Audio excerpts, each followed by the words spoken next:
चलिए बात स्वामी अभिमुक्तेश्वरानंद की। यौन शोषण के मामले में जांच तेज हो गई है। वहीं तमाम आरोपों को लेकर शंकराचार्य अभिमुक्तेश्वरानंद पर गिरफ्तारी की तलवार भी लटक रही है।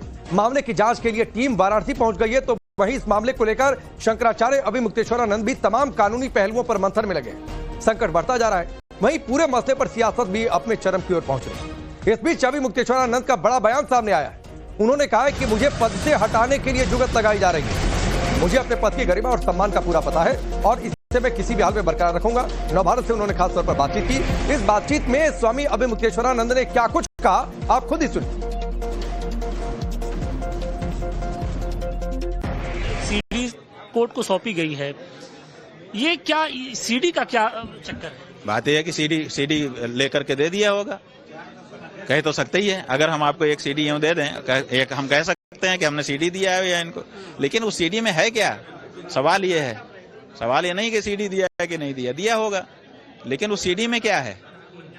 आप क्या समझते हैं? जिस तरह से आप लोगों के सामने आकर के आशुतोष नाम का व्यक्ति बयान दे रहा है, अगर उसके पास कोई ऐसी सीडी होती तो अभी तक वो कहीं ना कहीं से लीक करा चुका होता कि वो अभी तक उसको सुरक्षित रख पाता।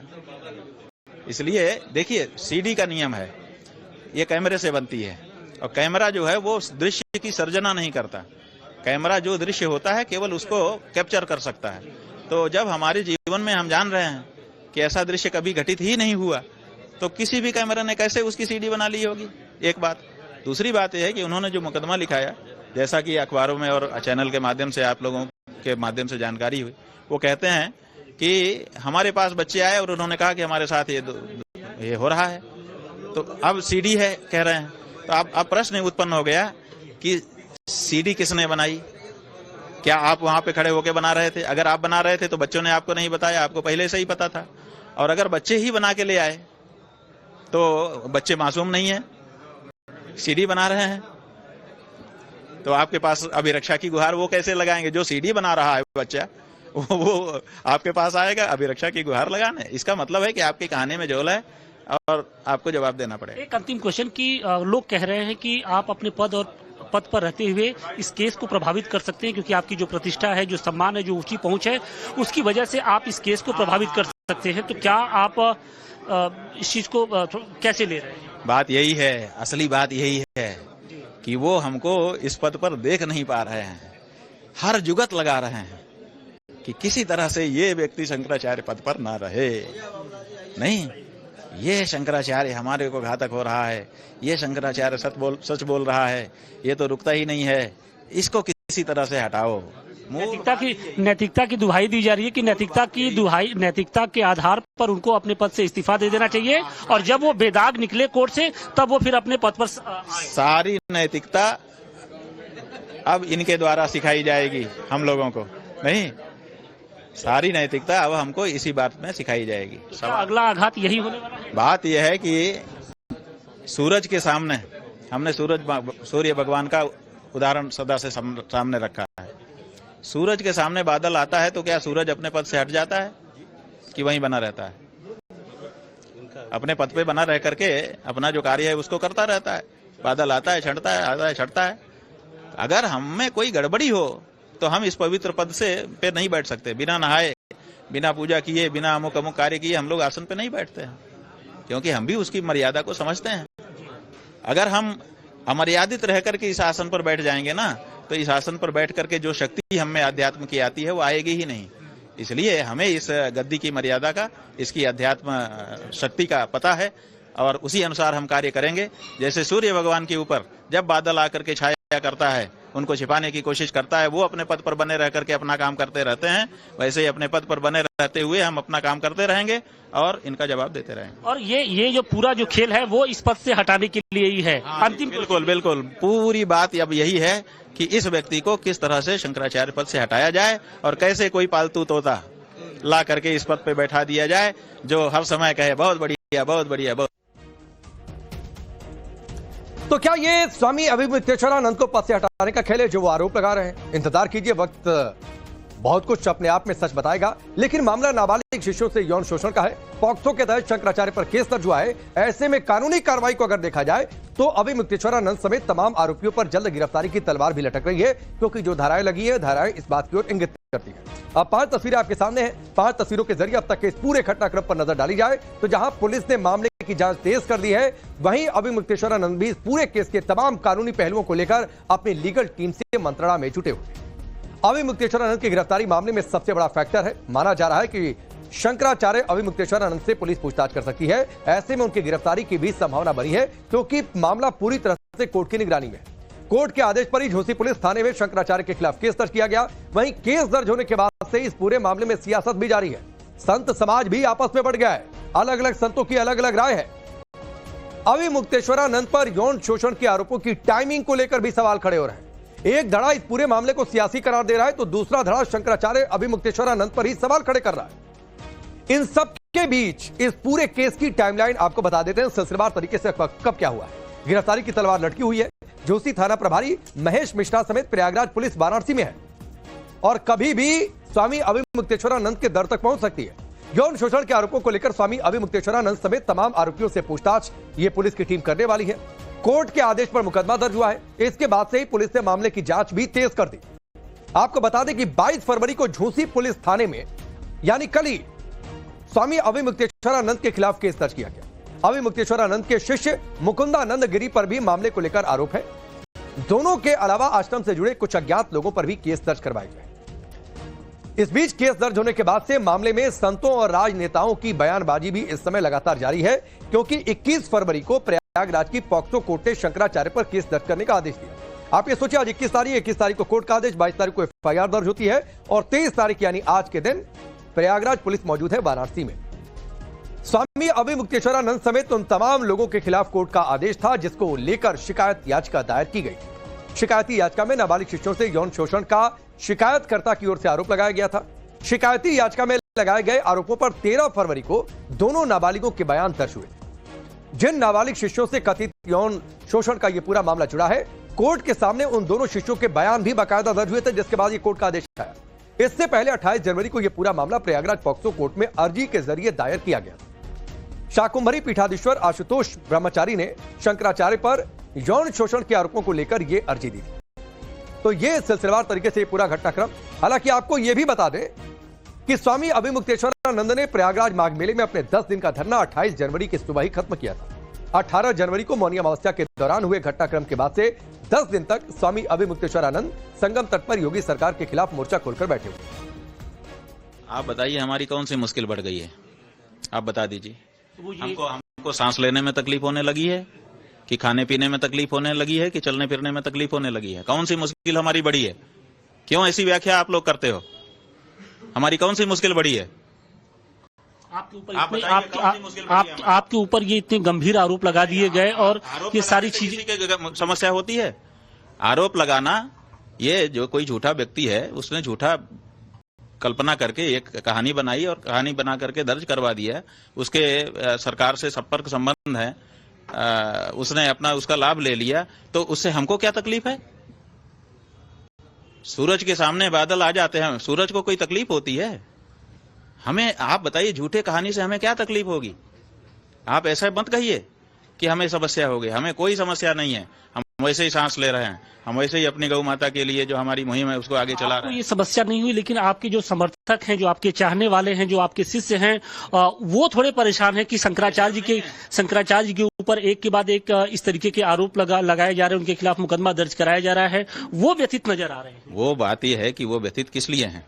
वो इसलिए व्यथित हैं कि उन्होंने आशा की थी कि एक आदमी गेरुआ कपड़ा पहन करके मुख्यमंत्री बन गया, उसके राज में तो कम से कम आचार्यों का सम्मान सुरक्षित रहेगा, सनातन धर्मियों का सम्मान सुरक्षित रहेगा। उसके राज में ये सब हो रहा है। ये जो उन्होंने पहले से ये धारणा बना रखी थी, उसके विपरीत सब कुछ देख करके उनको चिंता हो रही है। वो जान रहे हैं कि शंकराचार्य जी को इससे क्या फर्क पड़ता है। स्वामी अभी मुक्तेश्वरानंद पर गिरफ्तारी की तलवार है। इस बीच आपको वो आरोप भी सुनवाते हैं जो उन पर लगाए जा रहे हैं, तो इनका क्या जवाब दिया गया स्वामी अभी मुक्तेश्वरानंद की ओर से? मामले में शिकायतकर्ता आशुतोष ब्रह्मचारी ने उन्हें कथित शंकराचार्य कहा, तो जवाब में शंकराचार्य ने शिकायतकर्ता को हिस्ट्री शीटर बता दी।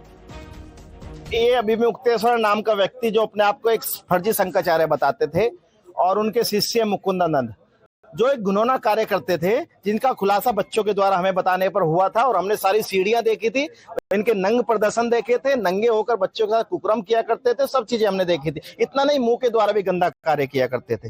पहले मुकुंदानंद कराया करता था और बताता था गुरु सेवा होती है। हम लोगों ने न्यायालय को भी ये बात बता दी है कि उनके ऊपर अनेक आपराधिक प्रकरण दर्ज हैं और हिस्ट्री शीटर के रूप में जिस थाने के वो निवासी हैं, शामली जिला है उत्तर प्रदेश में, उसका कांधला थाना है, उस कांधला थाना में उनके हिस्ट्री शीटर होने के प्रमाण मौजूद हैं। शिकायतकर्ता आशुतोष ब्रह्मचारी ने विद्यापीठ की 5वीं मंजिल पर सबूत होने का दावा किया तो शंकराचार्य ने साफ कर दिया कि यह सब भ्रम फैलाने की कोशिश है। इनका विद्या मठ है, पीठ है, जिसके पंचम स्तर पर एक एयर कंडीशन कमरा बनाया है, बहुत बड़ा कमरा है, स्विमिंग पूल भी उसके अंदर है। वे सब चीजें वहाँ नंगे प्रदर्शन करते हैं, अपनी सखियों के साथ करते हैं, बच्चों से मालिश कराते हैं और रात में उनके साथ गलत काम करते हैं उस कमरे में। तो वहाँ जाके देखिए वहाँ रंगरिया किस तरह मचती है। वहाँ खुदाई में हम लोग दिखाएंगे जहाँ हमारे बच्चों ने बहुत सारे एविडेंस दबा रखे हैं। पुलिस को हम लेके जाएंगे। ये आश्रम जो है आज से नहीं बना है, यहाँ पे लंबे समय से बना है और इसके हर तल पर आप लोग विचरण कर चुके हो। नहीं कर चुके हैं ऐसी बात तो नहीं है। आप तो लंबे समय से पत्रकारिता कर रहे हैं और जाने कितनी बार इस आश्रम के हर तल पर आप आ चुके हो, जा चुके हो। तो प्रश्न उठाने वाले उनके सामने भ्रम उत्पन्न करने की चेष्टा कर रहे हैं जो कभी इस आश्रम में आए गए नहीं। शंकराचार्य पर आरोप है कि वो पीड़ितों पर हमला कराने की कोशिश कर रहे हैं, जबकि शंकराचार्य का जवाब है कि उन्होंने पीड़ितों के परिजनों तक से बातचीत नहीं की है। हमारे पे तमाम हमले करा रहे हैं लोग। हम हरदोई के वहां भी कराया, भदोही के वहां, कांडला में गए, हमारे बच्चों को छीनने के एफआईआर दर्ज हुई है। ये हमारी सीढ़ियां छीनना चाह रहे हैं, लैपटॉप छीनना चाह रहे हैं, पर इन्हें नहीं पता लैपटॉप में नहीं है। हमने बहुत अच्छी जगह सुरक्षित कर दिया है, अभी नहीं बता सकते, वो सब माननीय न्यायालय में हमने बता दिया। हम लोग इस समय बात करेंगे, उल्टा ही वो अगर आरोप लगा दें कि हमको धमका रहे थे, चमका रहे थे, प्रलोभन दे रहे थे, अगर ये सब कर देंगे तब हम क्या करेंगे। तो हम लोग इसीलिए किसी से बात नहीं कर रहे हैं। उनके परिवार के किसी व्यक्ति का संदेश आया था कि हम बात करना चाहते हैं, हम लोगों का भाई हम कोई बात नहीं करेंगे, आप जो बात करना है कोर्ट में करिए। हाँ, हम लोगों ने नहीं किया। शंकराचार्य के खिलाफ आरोपों के सबूत होने तक का दावा किया जा रहा है। कहा जा रहा है कि आरोपों से जुड़ी सीडी भी शिकायतकर्ता आशुतोष ब्रह्मचारी के पास है, लेकिन शंकराचार्य ने चुनौती दे दी कि अगर सबूत है तो सार्वजनिक क्यों नहीं करते। जेल जाएंगे। ये तो आसाराम के भी बाबा निकले, पिता नहीं बाबा, क्योंकि ऐसे एविडेंस हमारे पास हैं। ये गंदे काम करते थे, हम कहने अभी चाहते क्योंकि समाज सुन रहा होगा। ऐसे गंदा काम मुंह से, जिस मुंह से मंत्र पड़ता है उस मुंह से घिनौना काम कराते हैं। बहुत गंदा काम, भगवान बचाए ऐसे लोगों से। इनको तो जेल में डाल देना चाहिए। ये कह करके भ्रम फैलाया जा रहा है कि सीडी है, सीडी है। वो सीडी किस चीज की है, वो उसको क्यों नहीं सार्वजनिक किया जाता है। कहा जाता है कि बच्चों के साथ अन्याय हो रहा था और बच्चे जो है वो निकल करके गए, हमको आकर के उन्होंने बताया। जैसा कि देखिए कोर्ट में क्या है हम नहीं बता रहे हैं, लेकिन जो सार्वजनिक रूप से आशुतोष ब्रह्मचारी ने कहा है उसके आधार पे हम आपको बता रहे हैं कि वो कह रहे हैं कि बच्चों ने आकर के हमको बताया कि हमारे साथ ये हो रहा है और फिर सीडी भी लेके आए बच्चे। इसका मतलब बच्चे सीडी बना रहे थे। स्वामी अविमुक्तेश्वरानंद पर आरोप लगाने वाले आशुतोष ब्रह्मचारी खुद भी बेदाग नहीं है, जिसका जिक्र स्वामी अविमुक्तेश्वरानंद ने पहले भी किया है। अब आपको बताते हैं कि आशुतोष ब्रह्मचारी पर क्या क्या आरोप लग चुके हैं। यूपी में 27 से अधिक मुकदमे दर्ज हैं उन आशुतोष ब्रह्मचारी पर जो शंकराचार्य स्वामी अविमुक्तेश्वरानंद पर आरोप लगा रहे हैं। माजिद के साथ गो तस्कर में रिश्वत की कोशिश का भी आरोप है। विधवा महिला के साथ गैंगरेप का आरोप है। लखनऊ के हुसैनगंज थाने में नौकरी का झांसा देकर उसके साथ ठगी का आरोप है। सरकारी नौकरी के बदले 3,30,000 रुपए की रिश्वत का आरोप है। 2004 चुनाव में 18 की उम्र में झूठा एफिडेविट इन्होंने दाखिल किया था। तो क्या खुद बेदाग है आशुतोष ब्रह्मचारी जो कि आरोप लगा रहे हैं स्वामी अविमुक्तेश्वरानंद पर? यह अपने आप में गंभीर सवाल है। लेकिन इन सबके बीच यूपी में नेता प्रतिपक्ष माता प्रसाद पांडे ने बड़ा बयान दिया है स्वामी रामभद्राचार्य, जगतगुरु रामभद्राचार्य को लेकर, जिनके शिष्य हैं आशुतोष ब्रह्मचारी, जो कि आरोप लगा रहे स्वामी अविमुक्तेश्वरानंद पर। यह कहा है माता प्रसाद पांडे ने कि रामभद्राचार्य रोज अखिलेश यादव के यहां चक्कर काटते थे, वही रामभद्राचार्य आज गाली दे रहे हैं। माता प्रसाद पांडे का यह बड़ा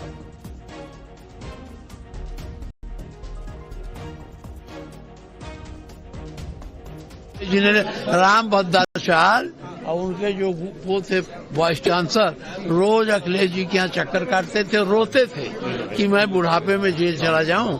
अखिलेश जी मानवीय आधार पर उनका मुकदमा वापस लिए और वही रामभद्राचार्य आज सबसे ज्यादा गाली। मेरे घर बहुत आते थे, और मिल नहीं पाते थे, मैंने मिलाया माननीय अखिलेश जी से। रामभद्राचार्य की बात छोड़ो, उनको जितना शंकराचार्य ने कह दिया उससे ज्यादा कुछ उनमें है नहीं। इससे पहले अखिलेश यादव ने एक बयान में माना था कि जब वो सत्ता में थे तब उन्होंने रामभद्राचार्य को बचाया था। ठीक है, कभी कभी विचारों को लेकर के कुछ झगड़े हो जाते हैं, लेकिन अब इस सीमा पर चले जाएंगे कि आप आरोप लगा करके इस तरह का घटिया आरोप लगवाएंगे आप। इसीलिए मैं कह रहा हूं कि ये सरकार बचने वाली नहीं है। बिल्कुल अत्याचार अन्याय हो रहा है। शंकराचार्य हम सबके पूजनीय हैं। चलिए आगे बात कुछ और सियासत की। क्रिकेट के मैदान में हार और जीत खेल का एक हिस्सा है, कभी जीत मिलती है कभी